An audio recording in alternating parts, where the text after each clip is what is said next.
الحمد لله نحمده ونستعينه ونستغفره ونعوذ بالله من شرور أنفسنا ومن سيئات أعمالنا من يهده الله فلا مضل له ومن يضلل فلا هادي له وأشهد أن لا إله إلا الله وأشهد أن محمدا عبده ورسوله أما بعد فإن خير الحديث كتاب الله وخير الهدي هدي محمد صلى الله عليه وسلم وشر الأمور محدثاتها وكل محدثة بدعة وكل بدعة ضلالة وكل ضلالة في النار.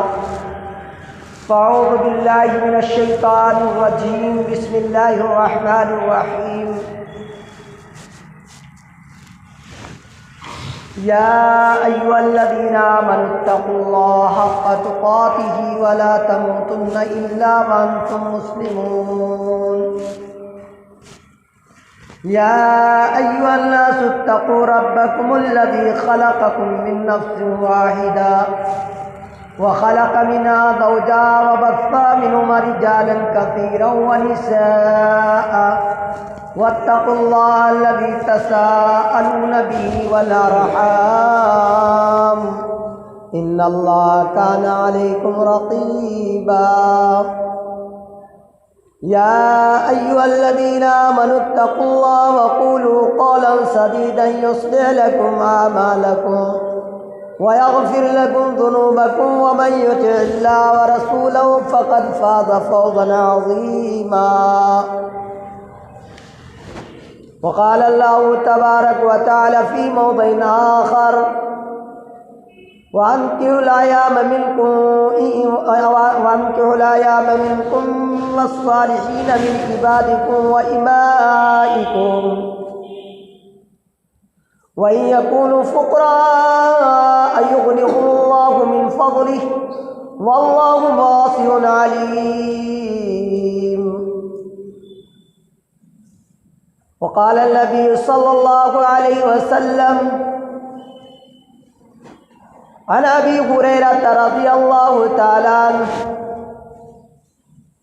قال قال رسول الله صلى الله عليه وسلم من خطب إليكم إذا خطب إليكم من ترضون دينه وخلقه فَصَبِّرُوا وَإِلَّا تَفْعَلُوا فَتَكُنْ فِتْنَةٌ وَفَسَادٌ عَرِيضٌ. رواه الترمذي.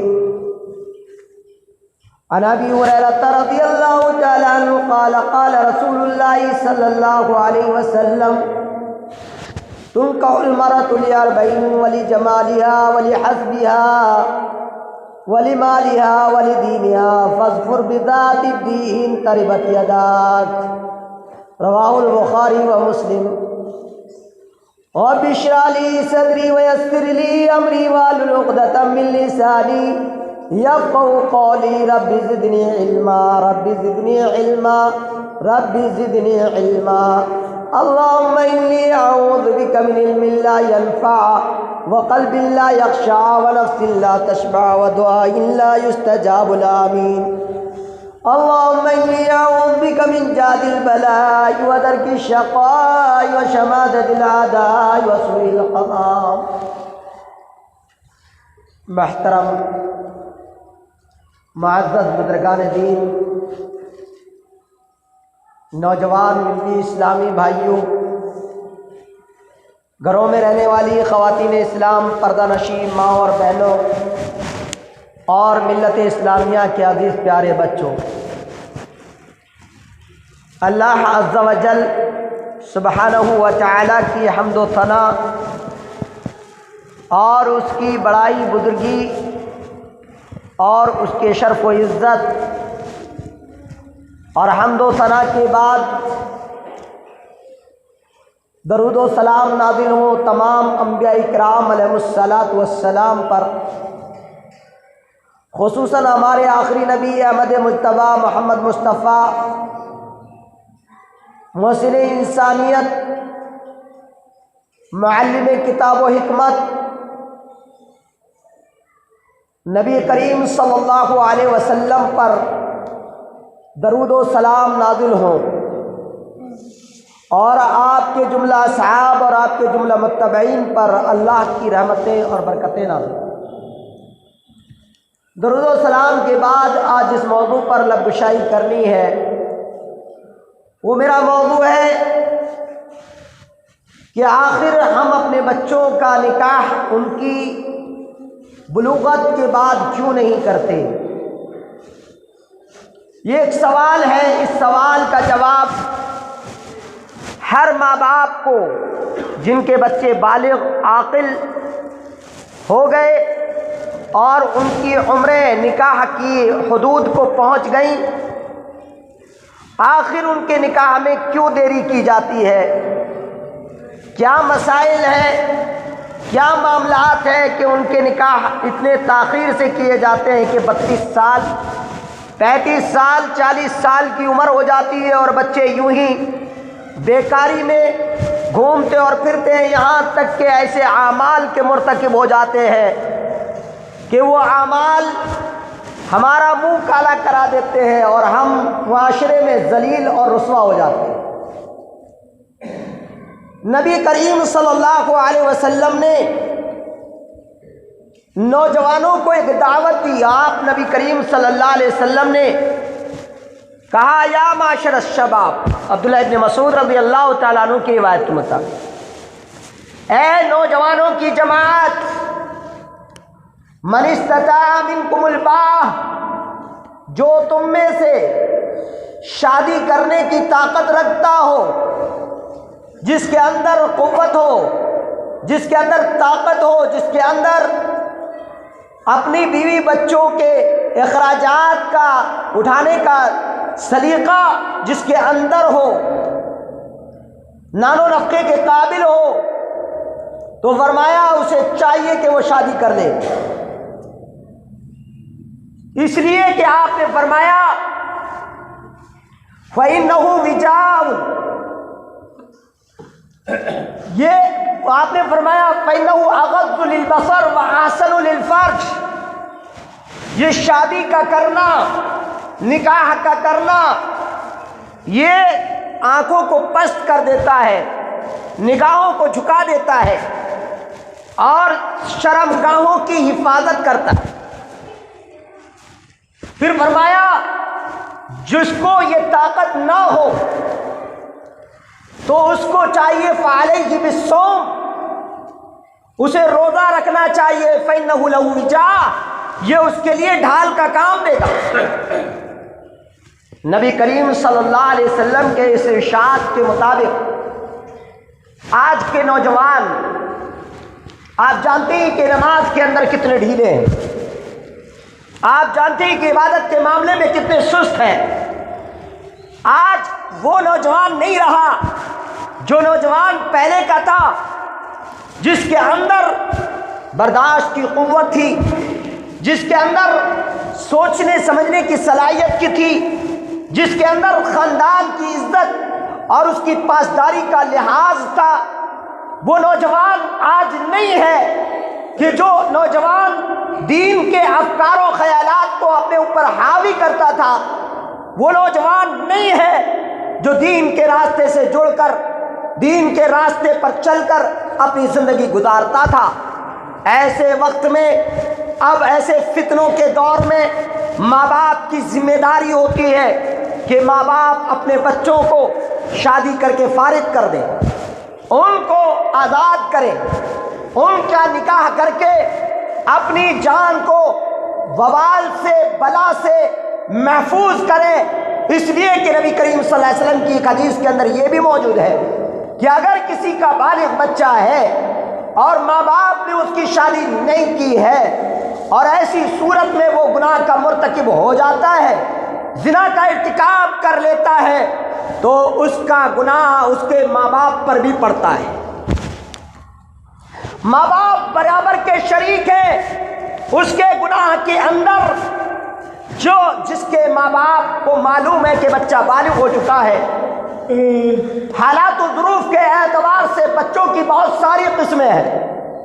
ایک بچہ وہ ہے جو اپنے نفس پر بہت سارا کنٹرول رکھنا جانتا ہے، اپنے آپ کو کی حفاظت کرنا جانتا ہے۔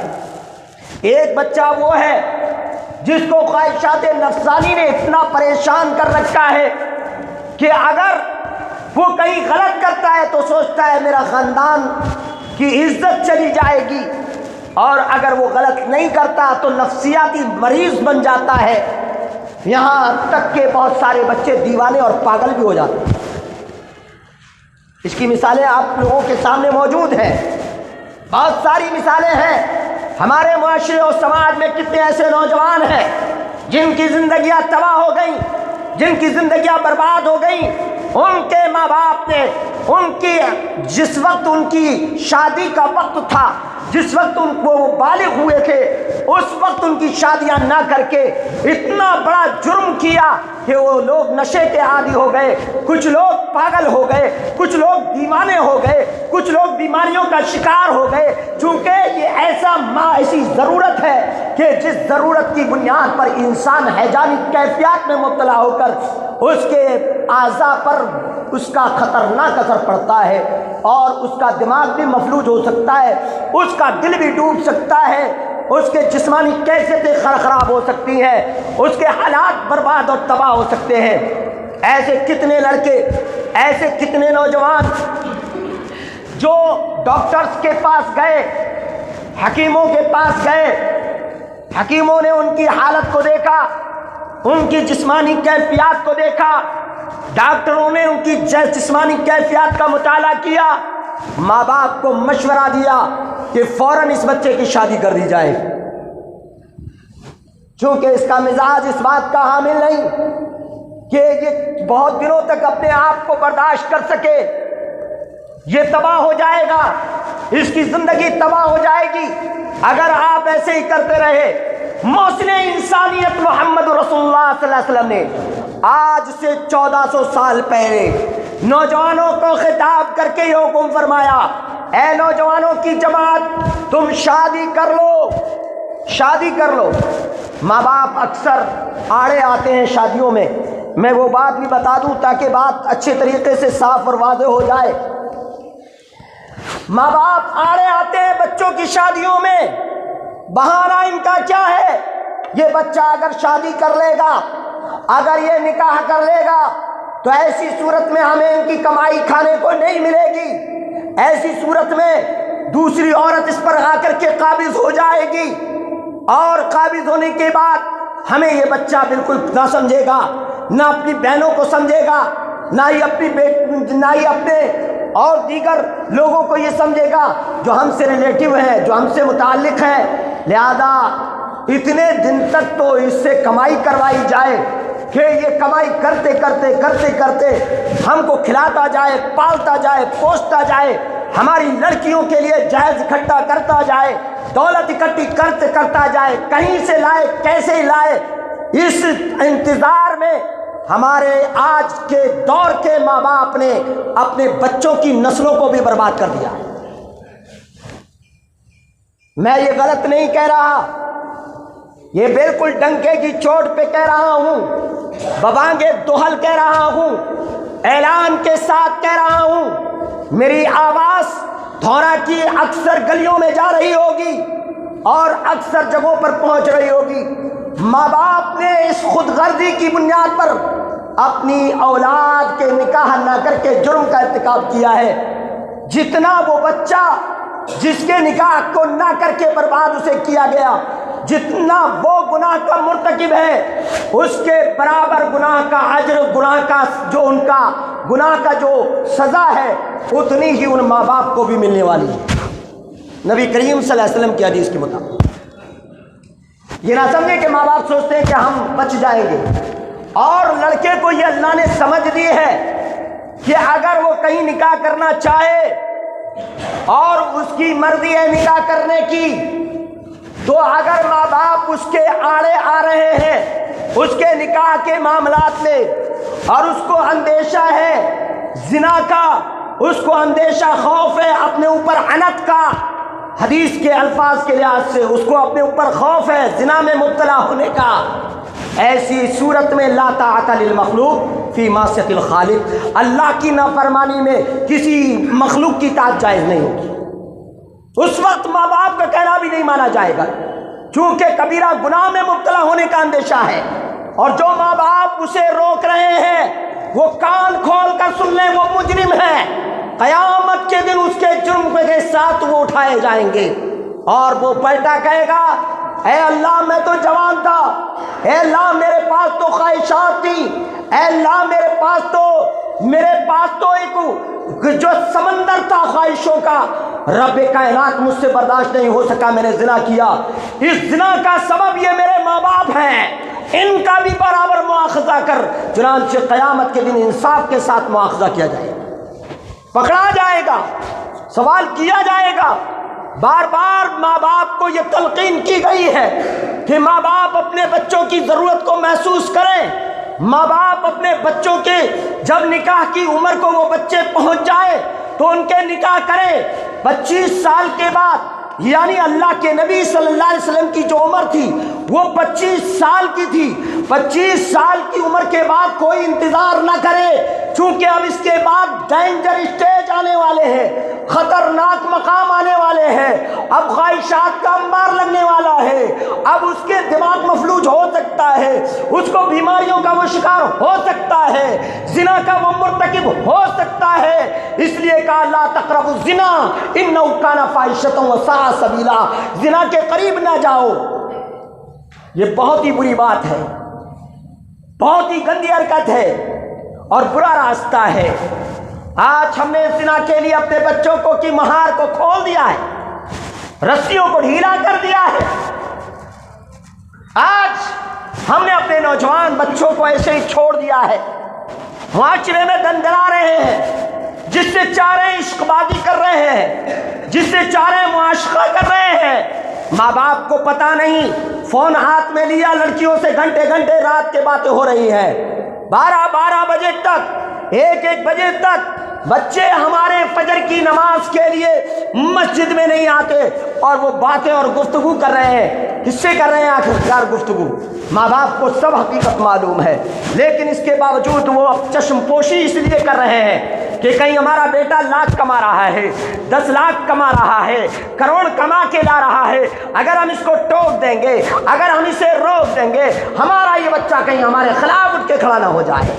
برائیوں سے اس وجہ سے نہیں روک رہے، سن لو قلع کما ہو جائے گا، تھپڑ لگیں گے رب کی بارگاہ میں، عذاب شدید ہوگا، اتنا خطرناک عذاب ہوگا کہ حیران اور دنگ رہ جائیں گے۔ ماں باپ اولاد کی بنیاد پر جہنم میں چلے جائیں گے، اور ان کو جہنم سے اللہ کے سوا کوئی نہیں بچا سکتا ہے۔ اس لحاظ سے کہا نوجوان کو اختیار بھی دیا گیا کہ اسے ولایت کی کوئی ضرورت نہیں، اگر اس کا رشتہ کہیں پر کسی کو اس نے رشتہ دے دیا اور وہ رشتہ لگ گیا، اب اس کے بعد وہ اگر چاہے تو بغیر کسی ولی کی ولایت کے لڑکا نکاح کر سکتا ہے، یہ حدیث سے ثابت ہے۔ جب اسے گناہ کا اندیشہ ہو، اب اسے کیا ضرورت ہے سب سے پوچھنے کی ہوئی؟ اسے اپنے ماں باپ کو بھی گناہ سے بچا لینا چاہیے، خود کو بھی گناہ سے بچا لینا چاہیے، اور نکاح کو انجام دے دینا چاہیے۔ ماں باپ کو بھی اس کے نکاح پر کوئی اعتراض نہیں ہونا چاہیے۔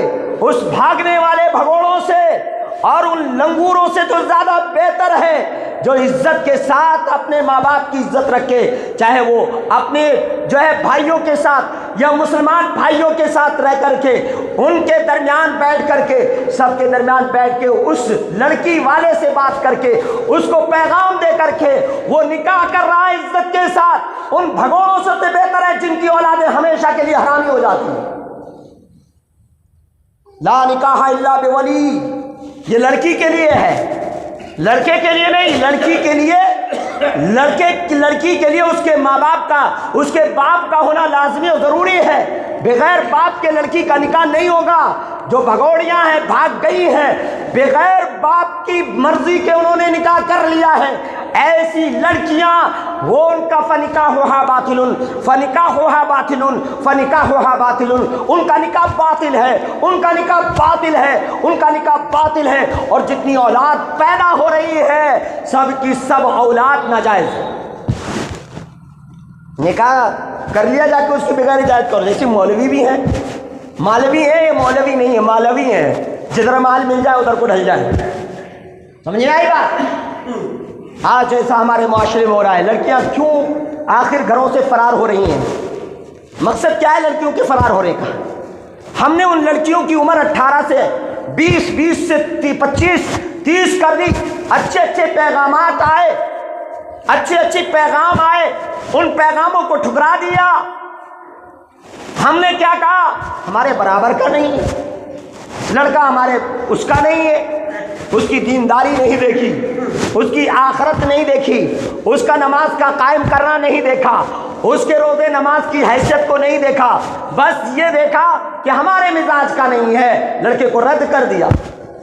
اللہ کے نبی صلی اللہ علیہ وسلم ارشاد فرماتے ہیں، ابو ہریرہ رضی اللہ تعالیٰ عنہ اس روایت کے راوی ہیں کہ اذا خطب الیکم، جب تم میں سے کوئی بھی آدمی کسی کو پیغام دے کس کا؟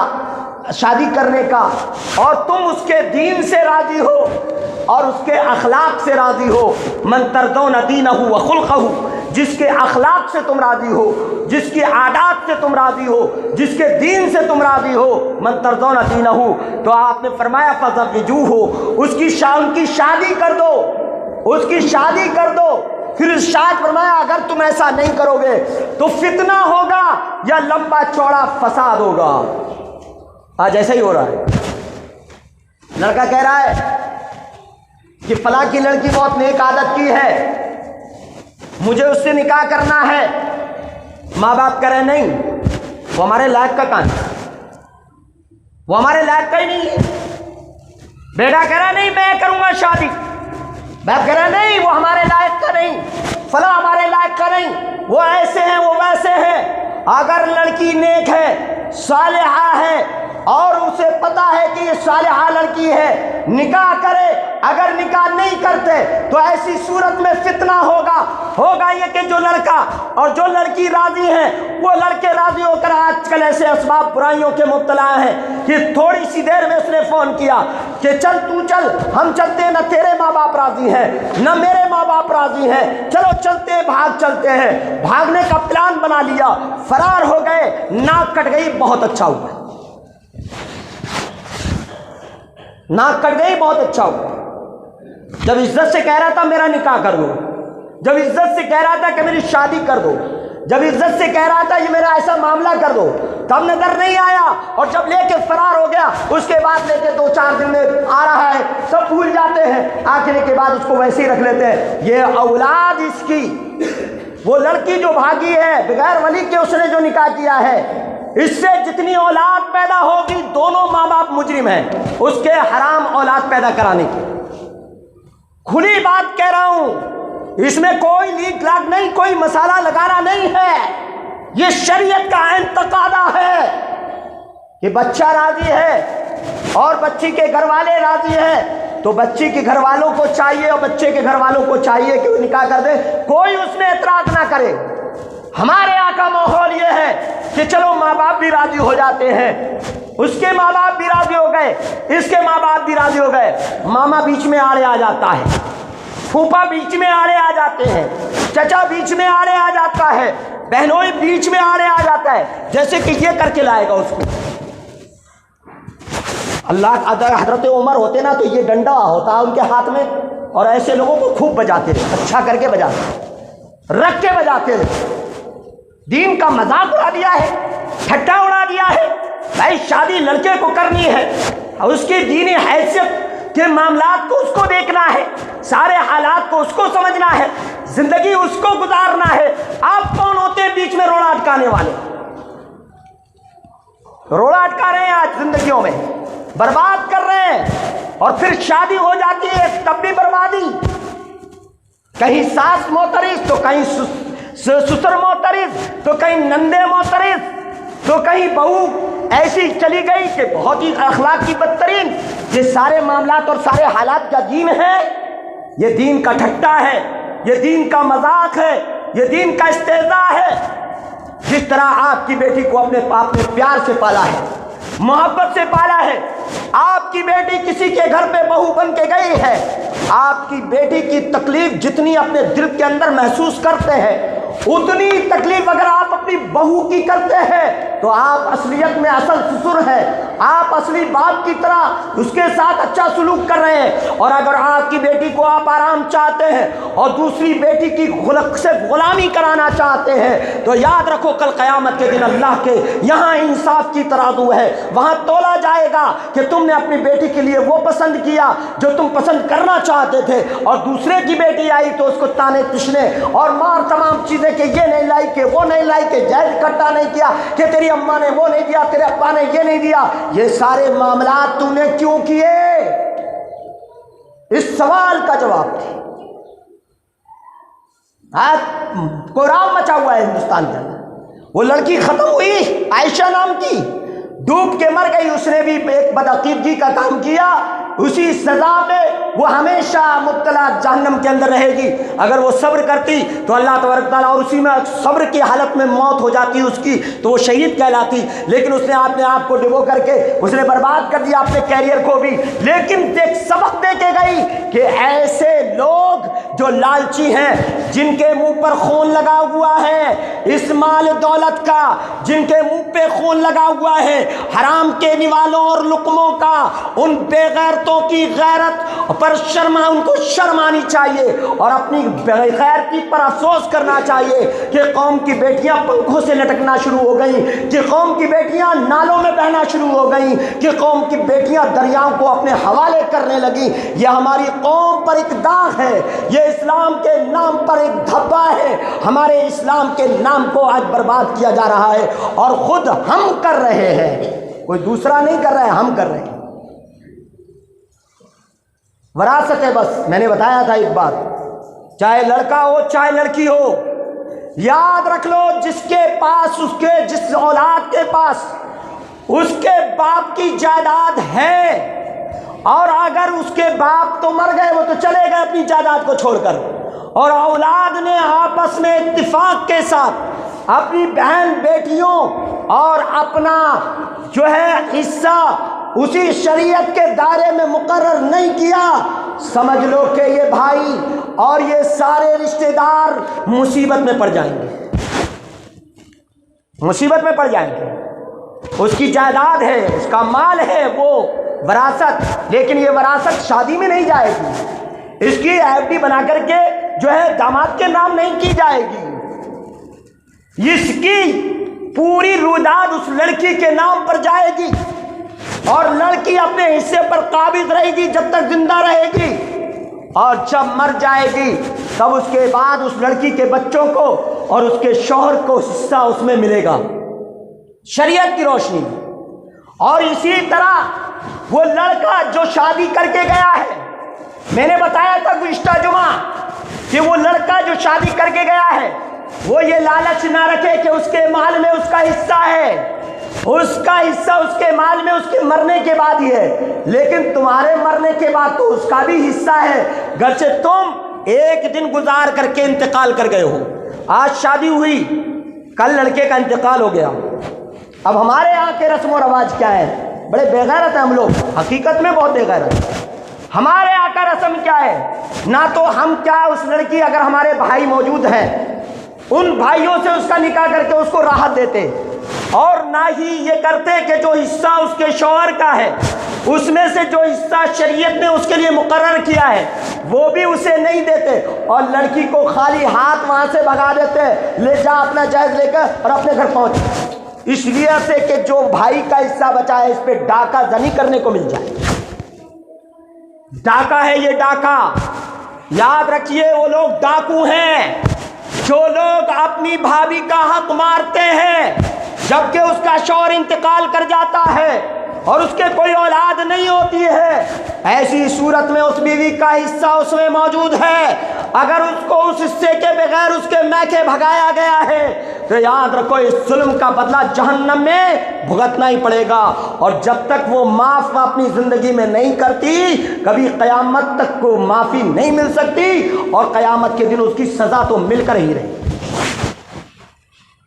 ایسے ہی سمجھ لیا ہے, حلوہ ہے دین اسلام, جیسا چاہو ویسے نکل لو، جیسا چاہو جس کا کھا جاؤ، جیسا چاہو جس کا ہضم کر جاؤ۔ اسلام کو تو یہ سمجھ لیا ہے کہ اسلام نے تو سب، مولوی صاحب ارے بڑا مشکل بنا کے پیش کر رہے ہیں آپ تو اسلام کو، اسلام تو بہت پیارا ہے۔ ہاں پیارا ہے اسلام، اسلام ہر ایک کے لیے پیارا ہے، صرف آپ کے لیے نہیں۔ آپ کو اپنے مطلب کی بات نظر آئی تو پیارا لگنے لگا، اور آپ کے مطلب کے خلاف گئی تو کہنے لگے کہ ارے اتنی سختی تو اسلام میں ہے ہی نہیں۔ ارے بہت سختی ہے اسلام میں، آپ کیا سمجھتے ہیں اسلام کے اندر سختی نہیں ہے؟ اگر آپ نے کسی کو گالی دے دی اور اس بندہ وہ کمزور ہے، ناتوا ہے، اور اس نے اس گالی کا جواب بھی نہیں دیا، ایسی صورت میں کل قیامت کے دن آپ کی زبان پکڑ کے کھینچ لی جائے گی۔ یاد رکھ لیں، چونکہ اللہ حاکم الحاکمین ہماری اور آپ کی نگرانی کر رہا ہے، اور جو بھائی اور جو لوگ اپنی بہنوں کی جائیدادوں پر قبضہ کیے بیٹھے ہیں، وہ چاہے کتنا ہی دعویٰ کر لے کہ ہم نے اتنا مال جہیز میں دے دیا، ہم نے اتنی دولت دے دی، ہم نے اتنا برسا دیا، کچھ نہیں، شریعت کے مطابق نہیں کیا، زیرو ہے، اس کا کوئی اجر نہیں ہے۔ شریعت کے مطابق اور موافق کرو گے تو اس کا اجر ملے گا، اس کے حق کی حق جوئی ہوگی، چاہے اس کا تھوڑا سا ہی حصہ کیوں نہ ہو، اور رشتوں میں کوئی رکاوٹ آنے والی نہیں۔ ہمارے ہاں سب سے مشکل مسئلہ آج شادی کو بنا دیا گیا۔ شادیوں میں دیکھ لو خرافات ہے، جتنی خرافات ہوگی سب سے زیادہ شادیوں میں ہوگی۔ بعد میں اولادیں ہوں گی، اور جب تھپڑ مارنا اولاد شروع کرے گی، گالیاں بکنا شروع کرے گی، اور جب اولاد بے عزتی کرنا شروع کرے گی، جب اولاد کے کہتے ہیں ماں باپ کو کاٹنا شروع کرے گی، تو کہیں گے ارے ہماری اولاد تو بڑی خراب ہوگی۔ لیکن اپنے اعمال کو نہیں دیکھتے کہ ہمارے اعمال کتنے خراب۔ ہم نے جب شادی کی تھی تو حدیث کے مطابق کی تھی، قرآن کے مطابق کی تھی، رسول کے فرمان کے مطابق کی تھی، اللہ کے نبی صلی اللہ علیہ وسلم کی حدیثوں پہ چل کے کی تھی۔ یہ کبھی سوچا اپنی غلطی پر کبھی دہرایا؟ نہیں، اپنی غلطی کسی کو نظر نہیں آتی، سب کو اپنا دامن سفید نظر آتا ہے، سب کو اپنا دامن سفید نظر آتا ہے۔ داغدار تو صرف بچیاں ہو جاتی ہیں بیچاری، جو گھر میں پلتی ہیں بڑھتی ہیں بیچاری، اس کے بعد ان کا کوئی حق نہیں رہتا، گئی تو گئی، اب ان کی کوئی خیر خبر کچھ نہیں، بس جو چاہا جو من میں آیا وہ کرا۔ یہ اسلام نہیں ہے۔ موت اگر باپ کی ہو جائے تو باپ کی جتنی جائیداد ہے اس میں جتنا حق شریعت نے رکھا ہے اس لڑکی کو پہنچنا چاہیے، نہیں پہنچا تو وہ ذمہ دار ہوگا۔ اور آج کے دور میں ویسے تو اس کی کوئی وصیت نہیں ہے، اس کی کوئی وصیت نہیں ہے، آپ یاد رکھیے کوئی وصیت نہیں، لیکن آج کے دور کے حساب سے، چونکہ آج کے دور میں بہت زیادہ لوگ حقوق کی حق تلفیہ کر رہے ہیں، اس دور میں باپ کو یہ کہنا چاہیے مرنے سے پہلے کہ اگر تم نے میری بیٹیوں کو حصہ نہیں دیا تو قیامت کے دن میں اللہ کے سامنے کہہ دوں گا کہ میں تو اپنے دل سے دے دیا تھا، میں نے اپنے دل سے متعین کر دیا تھا، میری جائیداد تھی، لیکن میری اس اولاد نے نہ حق تلفیہ کی ہے نہ انصاف کیا کی ہے۔ رب کائنات تو اسے دیکھ لے، بس وہ بری ہو جائے گا اللہ کے عذاب سے۔ لیکن اگر کسی نے اس میں ایسا کیا فاولئک، تو اللہ کے نبی صلی اللہ علیہ وسلم، اللہ کے تبارک و تعالیٰ کے قرآن میں بھی ہے کہ یہ لوگ جہنم میں ہمیشہ رہیں گے، اللہ ہمیشہ رہیں گے۔ ہمیشہ کے لفظ دیکھیے سورہ نساء اٹھا کر کے آپ، وَمَن يَتَعَدَّ حُدُودَ اللَّهِ، جس نے اللہ کے حدود کو پار کیا، يُدْخِلُهُ نَارًا خَالِدًا، اسے ہمیشہ کی جہنم میں داخل کر دیا جائے گا۔ وراثت کے معاملے میں بڑا ہی خطرناک مسئلہ ہے، لیکن ہم نے آج کیوں لیٹ کر رہے ہیں؟ آج بھائی ہے، باپ ختم ہو گیا بیچارہ، انتقال کر گیا، بڑا بھائی ہے، اب بڑا بھائی چھوٹے بھائیوں کو بہت پریشان کرتا ہے۔ کیا کرتا ہے؟ وہ کمائی کر کے لاتے ہیں، سب لے لیتا ہے، سب رکھ لیتا ہے، پھر شادی نہیں کرتا جلدی۔ وہی بھائی کہہ رہے ہیں شادی کرو، اب وہ کر ہی نہیں رہے۔ کیوں نہیں کر رہا ہے؟ اس کا مقصد کیا ہے معلوم؟ اس کا مقصد یہ ہے کہ بھائی کما کے لا کے مجھے دیتے رہیں گے، میں اکٹھا کرتا رہوں گا اور اپنے بیوی بچوں پہ سب پہ خرچ کروں گا اور منمانا کروں گا۔ تو یہ منمانا کرتے ہیں، کچھ ایسے بھائی بھی موجود ہیں، تو ایسے بھائیوں کے اوپر بھی لعنت پڑے گی قیامت کے دن۔ ان بچوں کا نکاح کرنا بہت ضروری ہے، بھائیوں کی ذمہ داری ہے، بڑے بھائیوں کی، کہ جب چھوٹے بھائی رہ جائے تو ان کی شادی اور نکاح کرے اور برابر کے حقوق جو شریعت میں ہے وہ دے۔ اور ایسے ہی کچھ چھوٹے بھائی بڑے ظالم ہوتے ہیں، ہوتا یہ کہ بڑا بھائی بیچارہ تھوڑا سا کمزور پڑ جاتا ہے، کسی معاملے میں تھوڑا وہ پڑ جاتا ہے، اب کیا کرتے ہیں چھوٹے بھائی، سارے چھوٹے بھائی بڑے بھائی کے اوپر پل پڑتے ہیں، اس کو پریشان کرتے ہیں، اس کی عزت سے کھلواڑ کرتے ہیں، یہ بھی ہوتا ہے، ایسا بھی ہو رہا ہے۔ تو یہ سب چیزیں ناجائز ہیں، یہ ناجائز امور ہیں، ان کو بند کرنا پڑے گا۔ جو حق جس شریعت نے ہمیں دیا ہے اس کے مطابق ہمیں کرنا پڑے گا۔ اور اللہ کے نبی صلی اللہ علیہ وسلم علم فرائض سے زیادہ کسی چیز کو نہیں سکھایا کرتے تھے۔ قرآن جس طرح سکھایا جاتا اسی طرح وراثت کے علم کو اللہ کے نبی صلی اللہ علیہ وسلم پھیلاتے اور سکھاتے تھے، اللہ سکھاتے تھے، فریضہ ہے یہ، کل قیامت کے دن پوچھا جائے گا۔ دو میرے دوستوں اور بھائیوں، ہمارے آج بہت بہانے ہیں، لڑکا نوکری نہیں کر رہا ہے، فلاں نہیں کر رہا ہے، یہ نہیں کر رہا ہے، وہ نہیں کر رہا ہے، ارے لڑکے کی شادی کرو دیکھو نوکری کرنے کے لیے۔ کچھ لڑکے تو اس وجہ سے میں نے کئی شکایتیں ایسی سنی ہیں نوجوانوں کی، جو خود میرے کان آج وہ کان میں بجتی ہوئی نظر آتی ہیں وہ باتیں، کہ کچھ نوجوان یہ کہتے ہیں کہ بھئی ہم کس کے لیے کام کریں۔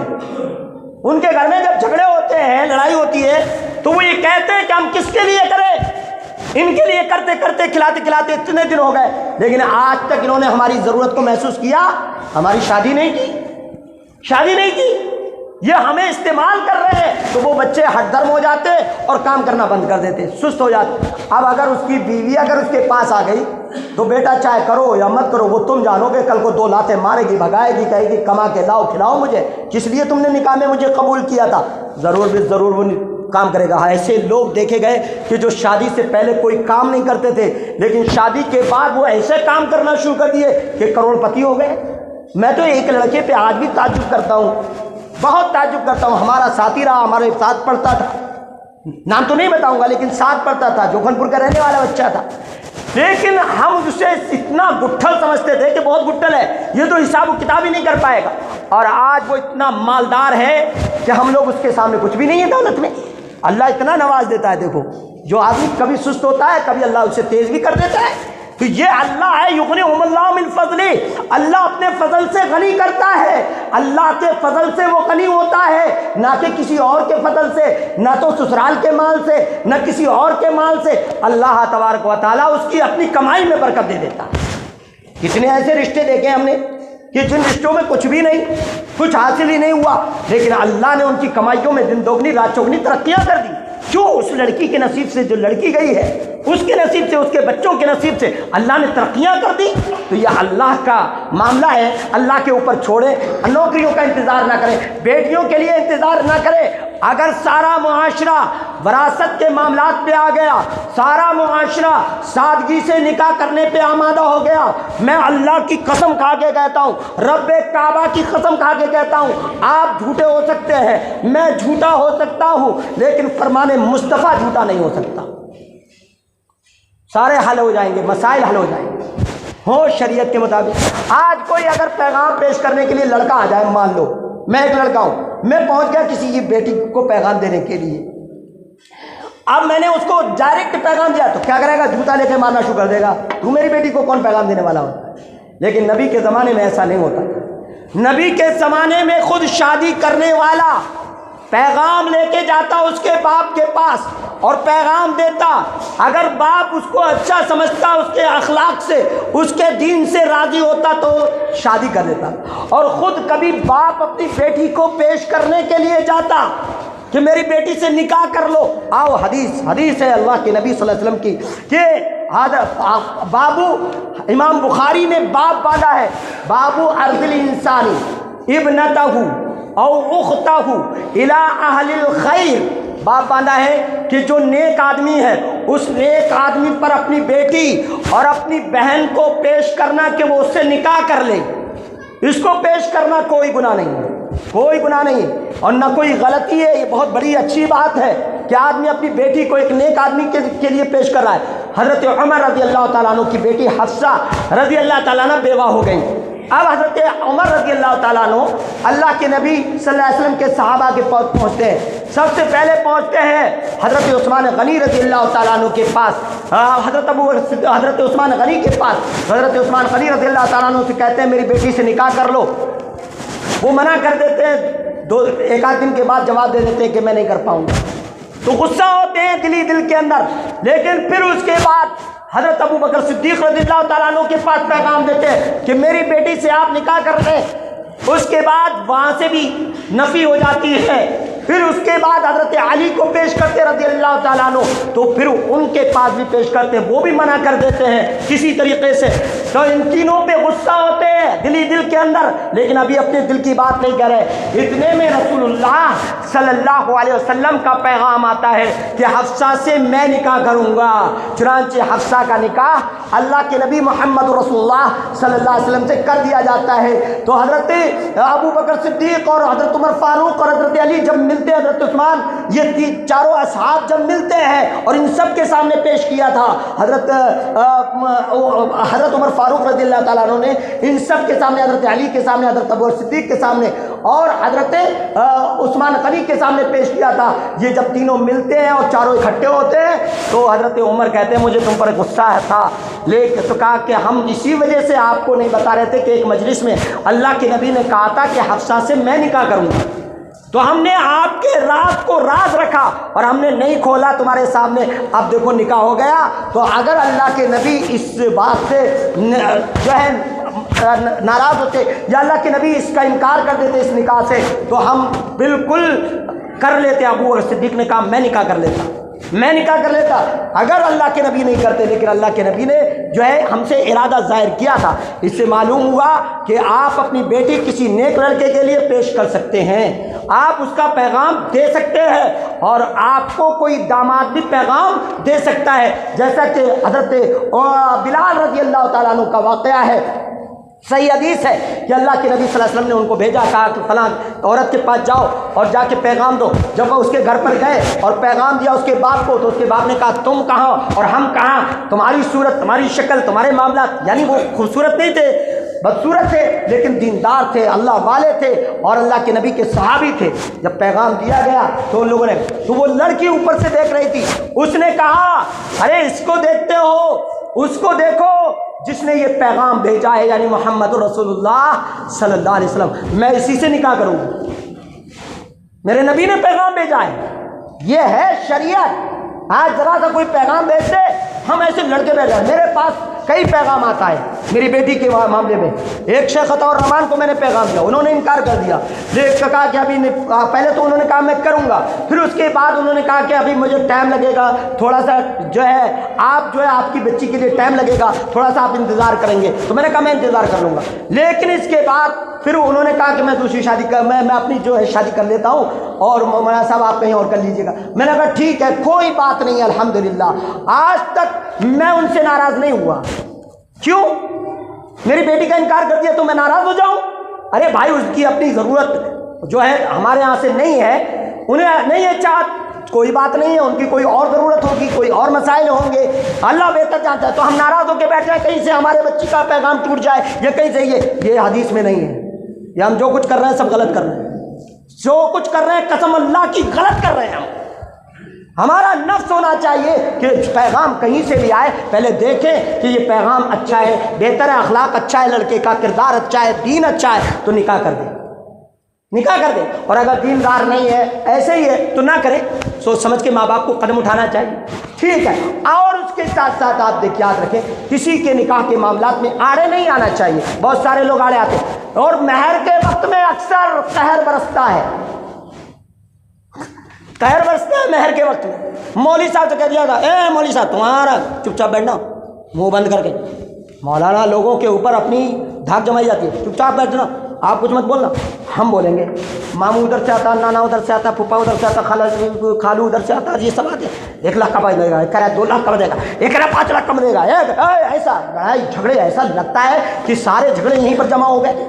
یہ سب کرتے ہیں، یہ سب حرام ہے، حرام ہے۔ مہر کا تعین آپ کی بات میں ہو جانا چاہیے، فوراً کا ہونا جانا چاہیے، لڑکی اور لڑکی کی رضامندی سے، کہ ان کی رضامندی دیکھنا چاہیے کتنے مہر میں رضامندی ہے۔ اگر وہ صاحب استطاعت ہے تو اس کے آپ 1 لاکھ کا باندھیں، اگر صاحب استطاعت نہیں ہے تو اس کی استطاعت کے مطابق باندھیں، استطاعت کے خلاف نہ باندھیں۔ اگر آپ سب نے اس کا استطاعت کے خلاف مہر بندھوایا، آپ برابر کے شریک ہیں، قیامت کے دن جہنم میں وہ بھی جلے گا تو جہنم میں آپ بھی جلیں۔